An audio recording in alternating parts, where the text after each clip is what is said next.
கேரள மாநிலம் கண்ணூரில் பட்டியலின மாணவர் தற்கொலை செய்து கொண்ட விவகாரத்தில் முறையான நடவடிக்கை எடுக்க கோரி வேலைநிறுத்த போராட்டம் நடைபெற்றது. அஞ்சரகண்டி தனியார் மருத்துவக் கல்லூரி மாணவர் நிதின்ராஜ் கடந்த ஏப்ரல் 10ஆம் தேதி தற்கொலை செய்து கொண்டார். சாதிய பாகுபாடு மற்றும் தனியார் கடன் செயலிகளின் கடன் மிரட்டல் காரணமாக தற்கொலை செய்து கொண்டதாக குற்றம் சாட்டப்பட்டது.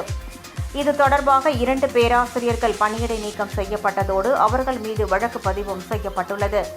இந்நிலையில் நிதின்ராஜ் உயிரிழப்பு குறித்து முறையான நடவடிக்கை மேற்கொள்ள வலியுறுத்தி தம்பானூர், கழக்கூட்டம் உட்பட பல்வேறு பகுதிகளில் கடைகளை அடைத்து பட்டியலின அமைப்புகள் போராட்டத்தில் ஈடுபட்டனர்.